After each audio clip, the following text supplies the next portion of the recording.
సుమన్ టీవీలో మీ business promotions కోసం ఈ కింది నెంబర్ను సంప్రదించగలరు.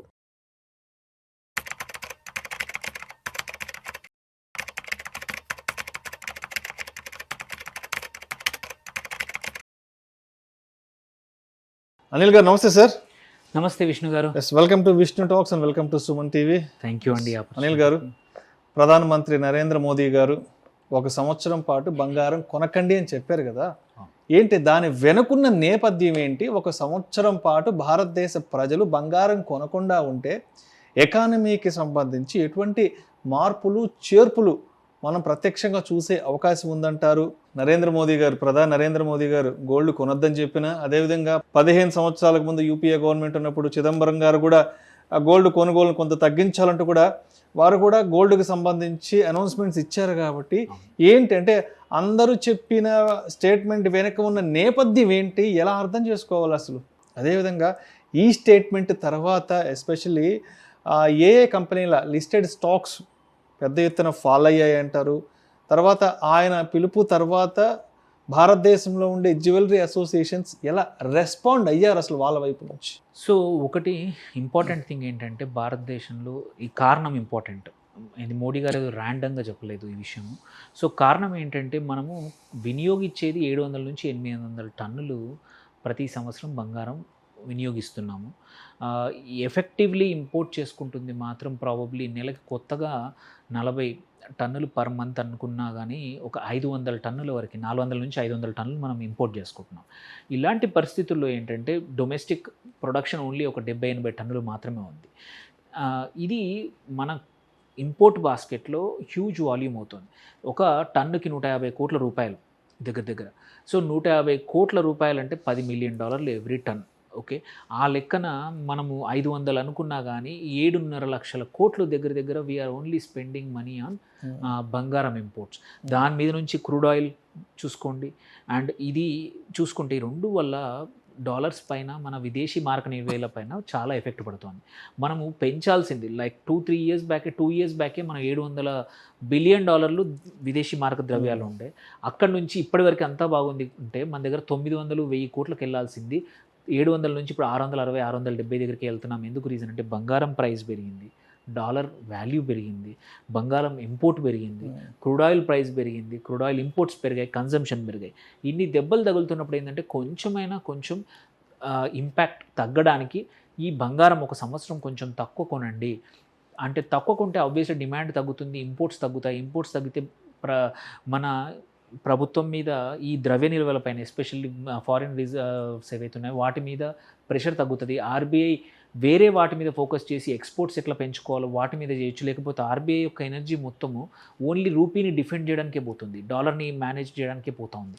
ఆ ఎనర్జీ అనేది సీరియస్గా వేరే వాటి మీద పెట్టాలి అంటే మాత్రం కొంచెం ఎందుకంటే బంగారం అనేది అన్ప్రొడక్టివ్ యాసెట్ థియరిటికల్లీ. సో అందుకోసమే అండ్ ఈ యుద్ధంలో అవన్నీ ఆల్రెడీ ఇంకొకటి మర్చిపోకూడదు ఏంటంటే, డొమెస్టిక్ ఇన్స్టిట్యూషన్స్, ఇండివిజువల్సే కాదు, సెంట్రల్ బ్యాంకులు కూడా కొంటున్నాయి బంగారం. ఎందుకంటే రూపీని కాపాడుకోవడానికి. అటు వాళ్ళు కొని, అంటే రిజర్వ్ బ్యాంకు కొని, మనము కొంటే డిమాండ్ ఇంకా పెరుగుతుంది. మనం కొనడం ఆపేస్తే కొంచెం మన డిమాండ్ తగ్గి కొంచెం ప్రెషర్ తగ్గుతుంది, అండ్ ఇన్ఫ్లేషన్ కూడా తగ్గుతుంది. సో ఒక్క బంగారం ఆపడం వల్ల 1 సంవత్సరం మనకి పెద్దగా ఫుడ్ కానీ వేరే విషయాల్లో ఇబ్బంది ఉండకపోవచ్చు. అండ్ ఇంకొకటి ఏంటంటే, రైజింగ్ బంగారం ప్రైజెస్ కూడా కొంచెం మన డిమాండ్ తగ్గితే మనకు అంది రావచ్చు. ఇప్పుడు 150,000 అనేది న్యూ నార్మల్ అయిపోయింది. కొంచెం మనం కొండం తగ్గిస్తే 130,000కి పడిపోతుందేమో. సో 2 రకాలుగా ఉపయోగపడుతుంది బంగారం ప్రైజు నార్మలైజ్ అవ్వడానికి, అట్ ది సేమ్ టైం దేశానికి ఒక హెల్ప్ చేసిన వాళ్ళం అవుతాము. సో అండ్ ఆల్సో చాలామందికి అందుబాటులోకి మళ్ళీ బంగారం 130,000కి వస్తే అందుబాటులోకి వస్తుంది. ఎవరికైతే పెళ్ళిళ్ళకి అవసరం ఉందో, అవసరం ఉండి కొనుక్కుంటే పర్లేదు.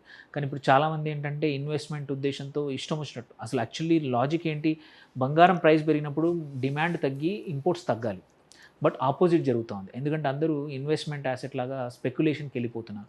సో ఆ స్పెక్యులేషన్ని మార్కెట్లోంచి తీసేయడమే ఈ యొక్క స్టేట్మెంట్ ఉద్దేశం. నా కన్జంప్షన్ ఆపేయమనలేదు ఆయన, స్పెక్యులేషన్ తీసేయమన్నాడు.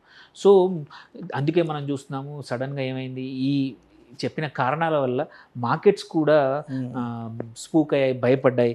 మనం తీసుకుంటే most of the listed companies చూసుకోవచ్చు, వెదర్ గోల్డ్ జ్యువెలరీ కంపెనీస్ కానీ, గోల్డ్ రీటైల్ కంపెనీస్ కానీ, దగ్గర దగ్గర ఒక 54 కంపెనీస్ ఉన్నాయి గోల్డ్ రిలేటెడ్ కంపెనీస్. అందులో మీరు చూసుకుంటే ఒక 2-3 కంపెనీస్ ఏవైతే డైమండ్లో వేరే వాటిలో ఉన్నాయి తప్పించి అన్ని రెడ్ నిన్న ఇవాళ. ఒక్కొక్కటి నిన్న నుంచి ఇవాళకి తీసుకుంటే 8-9% నుంచి 15-16% పడిపోయాయి. మీరు ఏవైనా తీసుకోండి, టైటన్ నిన్న ఒక 8-9% పడిపోయింది, ఇవాళ కూడా 2.5% పడిపోయింది. కళ్యాణ్ జ్యువెలర్స్, ఐజిఐఎల్, తంగమలయల్, పిఎన్ గాడ్గిల్, ఇవన్నీ కూడా మంచి పీసీ జ్యువెలరీ, స్కై గోల్డ్, ఒక బ్లూ స్టోన్ జ్యువెలరీ ఏదైతే వాళ్ళు కొంచెం డైమండ్స్ ఎక్కువ ఉన్నారు కాబట్టి అది ఇవాళ పడిపోకుండా 0.84% పెరిగిపోయింది. సెంకో గోల్డ్, గోల్డియామ్ ఇంటర్నేషనల్ కానీ, వైభవ్ గ్లోబల్ అంటే ఎక్స్పోర్ట్స్ కంపెనీ రాజేష్ ఎక్స్పోర్ట్స్ ఏవైతే జ్యువెలరీ ఎక్స్పోర్ట్ చేస్తారో వాళ్ళు కూడా 4% పడిపోయింది. సో ఒకటి కాదు, Shringar house, at least even small companies కూడా ఈ ఎఫెక్ట్, ఎందుకంటే డిమాండ్ కన్సంప్షన్ తగ్గిపోతుంది. ఆల్రెడీ ధరలు పెరగడం వల్ల వాల్యూమ్స్ తగ్గిపోయాయి ఈ జ్యువెలరీ, వాటికి ప్రైస్ పెరిగింది కాబట్టి వాళ్ళు సర్వైవ్ అవుతున్నారు. బట్ దాని మీద నుంచి ఇప్పుడు ఈ కన్జంప్షన్ కూడా తగ్గిందంటే మాత్రం నెక్స్ట్ క్వార్టర్స్లో పక్కా మోడీ గారి మాటలు వినేవాళ్ళు ఒక 10% అయినా ఉంటారు. ఎవరైతే స్పెక్యులేషన్ చేసేవాళ్ళు కొంచెం తగ్గిస్తారు. అప్పుడు వీళ్ళందరికీ కూడా రీటైల్ కంపెనీస్ ఏవైతే లిస్టెడ్ ఉన్నాయో వాళ్ళకు పెద్దగా ఇంపాక్ట్ అవుతుంది. లిస్టెడే కాకుండా అన్లిస్టెడ్లో కూడా చిన్న చిన్న వ్యాపారులు ఉన్నారు, బంగారం వ్యాపారులు ఎవరైతే వర్తకులు ఉన్నారో వాళ్ళకు కూడా ఎఫెక్ట్ ఉండే అవకాశం ఉంది.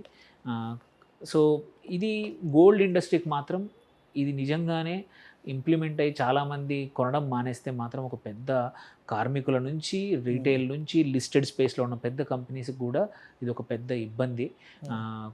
కాకపోతే వినియోగదారులకు మాత్రం గోల్డ్ ప్రైజెస్ ఏమైనా మళ్ళీ తగ్గుతాయనే ఆశ మాత్రం మొదలైంది. మోడీ గారు చెప్పాక మళ్ళీ 1,50,000 నుంచి, కానీ అవ్వలేదు. బంగారం ప్రైస్ పెరిగింది, స్టాక్స్ పడిపోయాయి, బట్ నిన్న కూడా ఒక 2,000-3,000 ప్రైస్ పెరిగింది. ఇవాళ కొంచెం ఫ్లాట్గా ఉంది.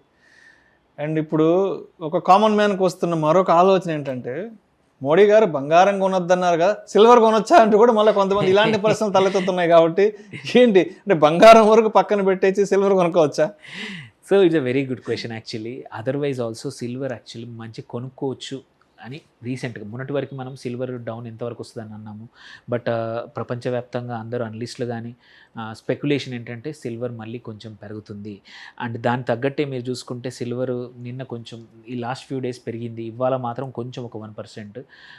ఆబ్వియస్లీ గోల్డ్ కొనకపోతే సిల్వర్ వైపు అయితే మళ్ళీ అవకాశాలు ఉన్నాయి. రీటైల్ ఇన్వెస్టర్స్ అది నగల రూపంలో కావచ్చు, ఎందుకంటే దాని ప్రైస్ తక్కువ, రిలేటివ్లీ చూసుకుంటే గోల్డ్ ఇంపోర్ట్ కన్నా సిల్వర్ ఇంపోర్ట్ కాస్ట్కి బిల్లు తక్కువ అవుతుంది మనకి. సో మీరు 1 కిలో సిల్వర్కి చాలా అంటే మినిమల్ 1 తులం, ఒక 10 గ్రాముల బంగారం అంతే. సో ఒక రకంగా మంచిది యాక్చువల్లీ. గోల్డ్ కన్నా సిల్వర్ని మనం వాడడం వల్ల ఎస్ అది కూడా ఇంపోర్ట్ చేస్తాము, బట్ ఇంపోర్ట్ బిల్ అయితే తగ్గుతుంది మనకి. సో ఆ లెక్కను చూస్తే సిల్వర్ గోయింగ్ ఫార్వర్డ్ పెరిగే అవకాశాలు ఉన్నాయి.